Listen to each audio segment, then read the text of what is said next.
Cricket असोसिएशनला नवसंजीवनी देण्याचं काम जेव्हापासून एका व्यक्तीनं ही सगळी धुरा सांभाळली, या चिपळूण तालुका क्रिकेट असोसिएशनचं अध्यक्षपद जेव्हापासून त्यांनी आपल्या खांद्यावरती घेतलं तेव्हापासून हे क्रिकेट जे आहे ते अतिशय गतीनं पुढे घेऊन जाण्याचं काम ज्यांच्या माध्यमातून होत आहे त्यांचं नाव आहे दशरथ दाभोळकर.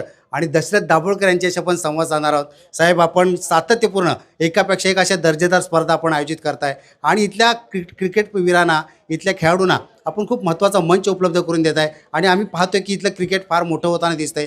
काय सांगाल या निमित्तानं? या निमित्तानं एवढंच सांगेन की चिपळूण असोसिएशनची जी टीम आहे, आमची सदस्य म्हणा की संचालक बोर्ड आणि सर्व, ती टीम एवढी ॲक्टिव्ह आहे की एखादी गोष्ट सांगितली की कोणाला हे नसतं की मनापासून सर्व काम करतात.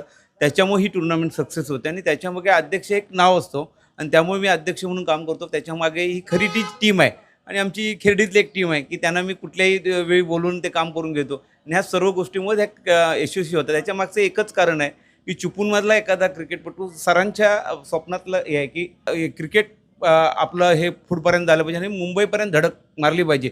जसं गेल्यावेळी उदय कानेकर यांची चिन्मयी आणि झोरे ही दोन मुलं आज चिन्मयी महाराष्ट्र क्रिकेट मधून अंडर-16 अंडर-19 खेळते, झोरे महाराष्ट्र क्रिकेट खेळतोय.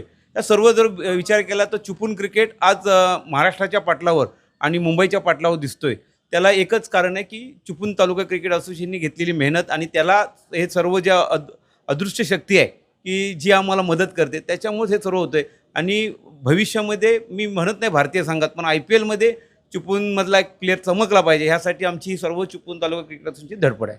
अजून कोणतं तुम्हाला असं वाटते टार्गेट आहे तुमचं? काय ध्येय आहे की भविष्यामध्ये मला हे करायचं आहे, अशी कोणती संकल्पना तुमच्या मनात आहे? आम्हाला इथे जास्तीत जास्त सरांच्या माध्यमातून एखादी कसोटी मॅच आपली किंवा रणजी मॅच ह्या इथं खेळवता येईल, हे आमचं स्वप्न आहे. आणि ही रणजी मॅच जेव्हा खेळू तेव्हा खऱ्या अर्थानं या स्टेडियमचं जे लूक आहे ते आपल्याला बदलता येईल आणि त्याच्यासाठी नगरपालिकेचे आमचे कपिल शिर्केंनी आम्हाला बांधकाम कमिटी चेअरमननी आश्वासित केलं आहे की ह्यावेळी जे आम्हाला ग्राउंडसाठी जे हिरवगार लागणार आहे त्यासाठी उमेश सकपाळनी पण आम्हाला त्या दिवशी नगराध्यक्ष साहेबांनी सांगितले की जी काही मदत लागेल ती आम्ही चिपळूण तालुका क्रिकेट असोसिएशनला मदत करू. आणि हे सर्वांची जर मदत आली तर चिपळूण तालुका क्रिकेट असोसिएशन मला वाटत नाही रणजीपासून लांब राहील.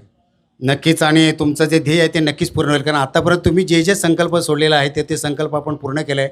तुम्ही ज्यावेळेला एखादी गोष्ट जाहीर करता याचा अर्थ त्याच्यावरती शिक्कामोर्तब होतो, असा इतिहास सांगतो. पुन्हा एकदा आपलं मनपूर्वक अभिनंदन. आणि हे होते दशरथ दाभोळकर आजचे